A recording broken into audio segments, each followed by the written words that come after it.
வணக்கம். தங்கம் வெள்ளி விலை ஏன் இப்படி தொடர்ந்து குறைஞ்சுக்கிட்டே இருக்கு? இப்போ வாங்குறதுக்கு இது சரியான நேரமா இல்ல இன்னும் விலை குறையுமான ஒரு பெரிய கேள்வி இருக்கு இல்லையா? வாங்க இத பத்தி கொஞ்சம் ஆழமா பார்க்கலாம். இதுல நம்ம 4 முக்கியமான விஷயங்களை பார்க்க போறோம். முதல்ல தங்கம் வெள்ளியோட இந்த தொடர் சரிவு. ரெண்டாவது வெள்ளியோட இப்போதைய விலை என்ன? மூணாவது தங்கத்தோட நிலைமை எப்படி இருக்கு? கடைசியா இனிமே என்ன நடக்கலான்னு ஒரு சின்ன கணிப்பு. சரி, முதல்ல தங்கம் வெள்ளியோட தொடர் சரிவா பார்க்கலாம். ஏன் இந்த ப்ரீஷியஸ் மெட்டல்ஸ் மார்க்கெட் இப்படி ஒரு இறங்கு முகத்துல இருக்குன்னு கொஞ்சம் அலசி ஆராய்வோம். இப்போதைக்கு நாம புரிஞ்சுக்க வேண்டிய முக்கியமான விஷயம் என்னன்னா, தங்கமும் சரி வெள்ளியும் சரி ரெண்டுமே ஒரு தொடர்ச்சியான சரிவு பாதையில இருக்கு. இது கொஞ்ச நாளைக்கு தானா இல்ல இது ஒரு புது ட்ரெண்டோட ஆரம்பமாங்கிறது தான் இங்க பெரிய கேள்வி. ஓகே, அடுத்து வெள்ளி. வெள்ளியோட இப்போதைய விலை என்னன்னு பார்க்கலாம். ஏன்னா அதோட மதிப்புல ஒரு பெரிய சரிவு ஏற்பட்டிருக்கு. அப்போ கரெக்டா வெள்ளியோட விலை எவ்வளவு தான் குறைஞ்சிருக்கு? நீங்க கேட்க போற நம்பர் உங்களை கொஞ்சம் ஆச்சரியப்படுத்தலாம். ஏன்னா சரிவா அந்த அளவுக்கு அதிகமா இருக்கு. 1 கிலோ வெள்ளிக்கு மட்டுமே 20,100 ரூபாய் குறைஞ்சிருக்கு. யோசிச்சு பாருங்க, இது எவ்வளவு பெரிய வீழ்ச்சின்னு. மார்க்கெட்ல இது ஒரு பெரிய தாக்கத்தை ஏற்படுத்தி இருக்குன்னே சொல்லலாம். சரி, இந்த சரிவுக்கு அப்புறம் புது விலை என்னன்னு பார்க்கலாம். ஒரு கிராம் வெள்ளி இப்போ 279 ரூபாய் 90 காசு. 10 கிராம் பார்த்தீங்கன்னா 2799 ரூபாய்.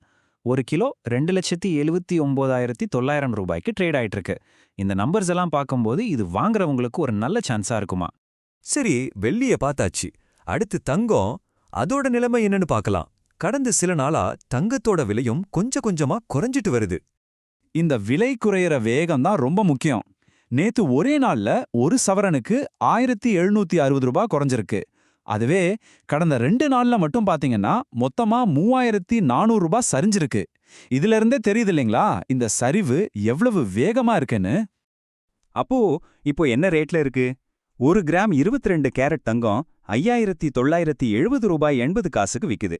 10 கிராம் எடுத்தீங்கன்னா 59,708 ரூபாய். நிச்சயமா இந்த விலைகள் தான் இன்வெஸ்டர்ஸ் அடுத்து என்ன பண்ணலாம்னு முடிவு பண்றதுக்கு ஒரு முக்கியமான காரணமா இருக்கும்.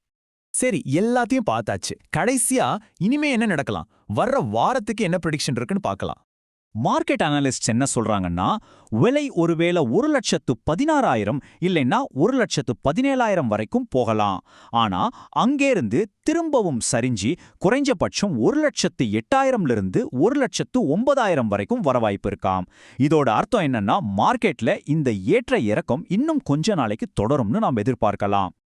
அப்போ கடைசியா நம்ம முன்னாடி நிக்கிற கேள்வி இதுதான். இந்த வாரம் விலை ஏறுமா இல்ல இறங்குமா? இந்த சரிவு நமக்கு கிடைச்ச ஒரு வாங்கும் வாய்ப்பா இல்ல இன்னும் விலை குறையும்னு ஒரு எச்சரிக்கை சிக்னலா? இதுதான் இப்போ எல்லாரோட மனசுலயும் இருக்கிற கேள்வி.